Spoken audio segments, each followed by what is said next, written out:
where they don't think that men are owed affection or sex. I'm not an expert on this stuff. I have found that you can talk to people that have studied the Bible for like 15, 20 years, and they all have completely different conclusions. So how the hell am I going to know? I don't know. I don't have an answer. Available is porn. What is it? I know what porn is, but like you said, it's a huge factor in the lives of young men and a bad factor. Why? Well, this is another thing where it's reality distortion. That's kind of the theme. Just like psychedelics distort reality, just like a kind of internet society is a form of delusion, so is porn, in the sense that... Okay, so he's talking like in the abstract, right? He's saying, oh, society is being hurt by porn. But they never go into specifics about their real life. And it's like, okay, well, have you watched it? Come on. Like, we know these groypers are watching. Come on. So then you go into it and you say, well, did it destroy your life? And that's going to be more helpful than talking in the abstract. Like, what did it do for you? You know, like a guy that's deployed for 6 months in the military. Really? It's that bad for him? I mean, his choices are sleep with the few hoes on the deck or watch porn so he doesn't cheat on his wife, you know. A lot of people maybe don't realize, and we talked about this a little bit, people are getting turned on to porn when they're like 10 years old. And when you are going through puberty, when you're developing your sexual faculties, how could you stay? Hey, it's me. All right, it's saying they're going to flag this interview. Well, all right, if they nuke it, I'll just go live again. I'm not covering the J stuff, though, because I think the groypers give the Jays too much credit, and they need to give women more credit, to be honest. That's my opinion on it. Do women have agency or not? Every kid has a phone. Every kid has an iPad, and every iPad and phone is, if you know what it is, loaded up with porn. And it's infinite, and it's ubiquitous, and you can get every kind of it you want, whenever you want. It's in your pocket. And so something that is almost never talked about is that this is a generation that's totally sexually dysfunctional, I think, because of pornography. And some people are able to cope. No, the reason this generation is sexually dysfunctional, women don't need sex as much because of social media. Again, it's so crazy that this is like, I would argue that Nick is one of the most red pill people on the right when it comes to women. And still, he's blaming corn, but he's not blaming social media. It's right in front of their faces. Women don't have as much of a need for sex because we get attention from high-level men on social media, at work. We don't even have to leave our house to get that attention that we need, right? Attention is a need for women. Sex is a need for men. So social media for women is 10 times worse than corn is for men. So now when you have women, watching the chads on their phone, watching the chads on TV, thinking we deserve all that, what happened? What is the next step? Well, we start banging 20% of men. We're like, we want the chads on the TV. And what's different in 2025 is we can actually get the chads on the TV. You can actually bang your celebrity crush. That's an attainable thing for women nowadays. That has not always been attainable in the past. So what happens next? Now there's a chunk of men that are not selected. The men that are not selected, what are they supposed to do? And because conservatives do not treat sex as a need for men, they don't treat it as a need. None of them. We can't have a realistic conversation about what are we going to do with the men that are not getting selected by women for sex. A realistic conversation. Are we going to have forced marriages again? No, that's not realistic. What in the next 90 days can we do to figure out what are those men supposed to do? That's why the red pill is the only place that has real answers. Because what the red pill has is it has guys that tried, okay, I did online dating. That solved my sexual problem. I got laid. I tried this. I tried that. I tried that. None of these other movements have that. None of them. Not Nick's movement, not the Daily Wire, none of them are actually solving the problem. The red pill guys are the only ones solving the problem.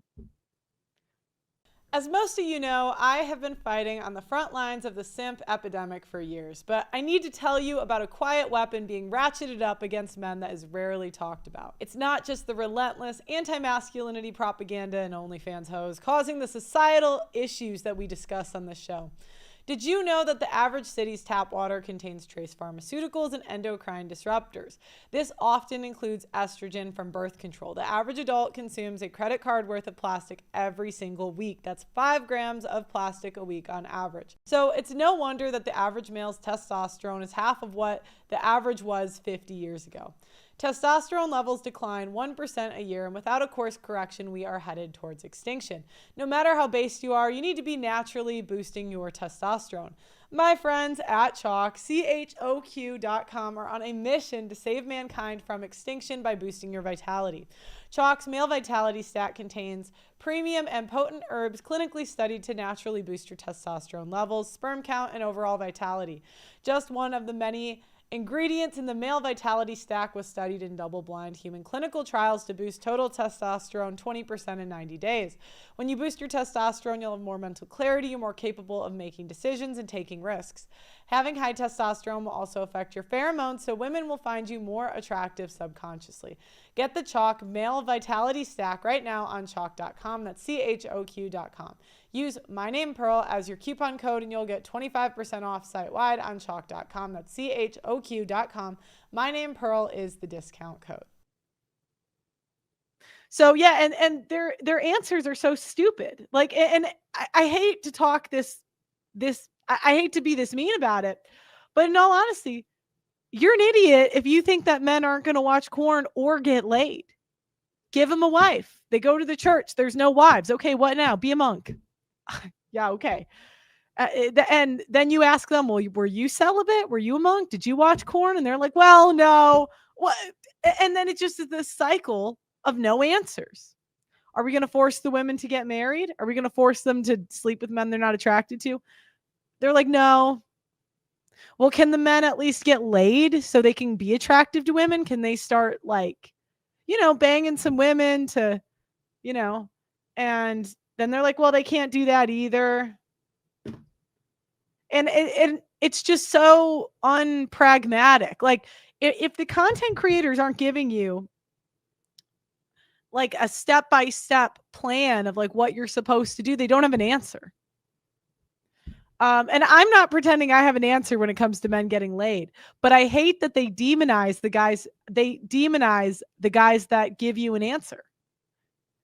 Because all the other content creators do is just nag. They nag on men's sexuality. With it, some people don't have a problem, but I think a lot of people. Did you see that Nick called you the goat of rage bait on his show? I did see that. Look, I'm a fan of Nick. I think that he misses the mark on this topic. I think he's way better than most conservatives. But still, when I'm listening to him talk about this topic, it's still gynocentric here. And maybe even a small minority have a serious problem with it. And how does it make people sexually dysfunctional? I think that it's impossible for a real woman to compete with the availability and the novelty of pornography. And I disagree. I don't think it's the same. I think most men that are watching porn, they would take a real woman. And the other thing they're not talking about is the biggest group of incels is actually married men. The number one OnlyFans consumers are married white Christian men. And there's always a hope coming back from this. They say, well, that sample size of that study, it just wasn't good enough. It's just people that hate Christians. I'm like, no, because the Christian women are naturally going to be the most controlling because they controlled the relationship from the jump because the sex happened on her terms, not his. Yeah, we'd prefer a real woman, but that's not pragmatic. A lot of men, they don't have time to court these women or to learn, seduction skills. These are skills. Corn will wreck your marriage bed. Well, what started, right? What started the wrecking of the marriage bed? Was it the man watching porn or the woman getting fat or not sleeping with her husband? Let's be real here. Every girl I know that got married first year, 20 pounds. On average, women gain 20 pounds in the first 5 years of marriage.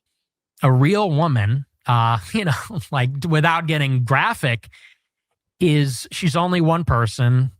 And from a young age, I told myself I wouldn't be caught dead in a toxic or abusive relationship. One guy in the chat says, David says, my laptop doesn't accuse me of sexual assault because I cheated on her. I know these ads. Here. Maybe she wants to do something sexual, maybe she doesn't. Porn is, you could have 100 different women in one sitting doing anything that whatever niche or idiosyncratic thing a person might be into, it's there. And so I think that novelty combined with that availability, it makes it so that, when you think about courting a woman, juice isn't worth the squeeze. And so there's like also a problem of like erectile dysfunction, people that can't enjoy regular sex because it does not compare to the intent. There's a group of older men that had erectile dysfunction. And, so they created Viagra, and they found that when they got young, hot, attractive women, that dysfunction went away. How many men would be dysfunctional if there was a 20-year-old baddie with big tits in front of them? How many? Intensity, the novelty, and the availability of porn. It's hyper-stimulation. And so I think that's sabotaging a lot of normal sexual relationships. It seems like it's making a lot of people gay, too. Yeah, and trans. You think that's true? 100%. What is that? I think that's kind of a dumb take. I understand. What they'll do is they'll say, well, what about this study? Here's some study. There's evidence that suggests that like blah, blah, blah, the person's trans, whatever. But, I've actually met trans people. I think they were always just off. Just my opinion. You can't force women to sleep with certain men. When the decline is continuing, it will happen. You will think women will fare well in a civil war, or when the population crashes 75% 40 years from now. Look, I'm not saying it won't come eventually, but you cannot make decisions on your life today thinking that it will come in your lifetime. Odds are it's probably not going to come in your lifetime. And if you expect it to come in your lifetime, you are going to be waiting the rest of your life. I mean, I had an economist on here. He said that things might go back to tradition when I'm like 60. Okay, now that I'm almost dead, like, do you know what I mean? Like, there's people that were predicting this decline 50 years ago. I interviewed them. Now they're in their 70s and their 80s. Now they're almost dead. The novelty is a huge part of that. I think that if you are somebody that uses pornography multiple times per day, which many people do. Actually? Oh, absolutely. That's a lot of jerking off. It's a huge problem. Yeah. And, if you're doing that multiple times a day, every day for years since you're a kid, well, eventually you get bored and you want to move on to something more extreme. And you're kind of, it operates, I think, similar to like a drug. You kind of have the same kind of resistance to it that you would to a drug, or a tolerance for it. And you're always... Okay, but solutions. What are the men that are not sexually selected supposed to do? Always chasing that initial feeling the first time you used it, or the first time you saw a certain thing. And I think eventually you just chase more taboo, more transgressive. And I think maybe some people are more prone to that than other people, going in a really extreme direction. Is how Charlie Sheen got AIDS, actually. Yeah. Through just being jaded and looking for something more transgressive. That's just a fact. And there. Imagine being able to build anything just by thinking about it. Meet Base 44. There's something too about what it does when you look at it. Because people don't realize that it is a fundamentally different experience being involved in intercourse versus watching other people have intercourse. And I think that actually does something to you. Tell me, what do you mean? I think that, for example, I think Steve... If you go to again, this is the abstract. Nick, have you watched Corn? Did you want to be a tranny? No? Do you know what I mean? It's like, come on. Saylor has written about this, that there's multiple kinds of transsexuals. And he says that one kind of transsexual is somebody that likes the idea of seeing themselves as a woman. It's autogynephilia. Yes. And I think that, one of the theories for that is you watch a man having sex with a woman that isn't you so much, you kind of achieve an identity with the woman in like a weird, sick way. You almost identify with the woman. I just think that's kind of dumb. Okay, let me continue here. Separate category. It's an innovation in the realm of pornography, because you have what everyone considers, what everyone is porn, which is like videos of porn stars, like dedicated career sex workers having sex in a relatively controlled environment or something like that. But then you get OnlyFans, which is like Patreon for nudes or sex. And basically, there's now a very large subculture, much larger than people want to admit, of women who the moment they turn 18, that is what they do, is they make an OnlyFans account and they become an amateur porn star. And it is completely casual, because you could say that maybe 10 years ago, even at the heyday of internet porn, to be in porn, you got to be a porn star. Like that's your life and that's your career and that's who you are. And it's very shameful. With OnlyFans, it's like having a TikTok. It's like, here's my link tree. Here's my Instagram account. Here's my Facebook account. Here's my YouTube. And here's my OnlyFans. Why would any of this be legal? I think that, there's like... Now you're going to notice they're subtly going to put the blame onto men. It's just so tiring. It's so tiring. Okay, here. You indicated maybe there's an intelligence benefit to that. Yeah. Maybe there's a political benefit to that. I think that... Well, why wouldn't you arrest the people who run something like that? It's never arrest the women. It's always arrest the men. And again, these women are providing a service. They have actually saved more marriages than a lot of Christian women, because a lot of Christian women are not having sex with their husbands, where they don't think that men are owed affection or sex. That is the mindset of most conservatives. They should be. If you had a Christian government. Or how about just a government that cares about its people? I mean, is Iran a bigger threat, or is OnlyFans? Iran's not turning my daughters to prostitution that I'm aware of. Right. Right? I mean, that seems like one of the... Again, it's OnlyFans' fault. It's Iran's fault. It's never the women.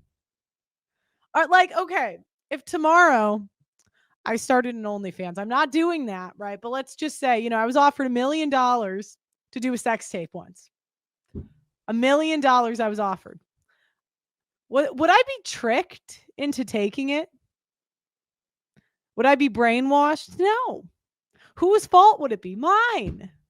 But it's so hard for even the most right-leaning people to put any accountability onto women, and it just drives me insane. The worst things that could happen to any society. Oh, absolutely. So how big is the support for that? Like if a candidate were to come out and say, we ought to arrest the guys who own MindGeek, which is the biggest, I think it's the biggest porn supplier in the world, or the guys who run OnlyFans. The guys, not the women. It's the men. The women are like, oh, I can't wait to take my clothes off. I turned 18. Thank God I can just be naked and be a whore. And the men are like, F it. If you're going to be whores anyway, we might as well make some money. And then the men are like, oh, it's the men's fault. I'd love to see a candidate try to ban corn. Yeah, women would riot first. What would the reaction be among... If you conceal carry, then you know seconds count when it comes to carrying your gun with you. And that's why I want to give... I don't know, people under 50. I think there would be broad support for that. Really? I do, actually, yes. I hope someone will say that. And someone needs to. I hope someone arrests them, like right away. I think Pearl goes way too hard against women. Then can you leave? Can you go nag somebody else? Can you go nag somebody else? Moon Jung 82. Why are you here? This is not a place for simps. That was actually seizes their assets and puts them in prison. Seizes their bodies and puts them in jail. Yeah, I mean the owners of that, people who are, talk about human trafficking. Yeah. Oh, yeah. I thought we were against human trafficking. Yeah. Well, so you think that young people, because you always think of young people as so liberal, but like no, they wouldn't think that was crazy. No, I think especially among young men, they know it's a problem. It's ruining their lives. And they know it.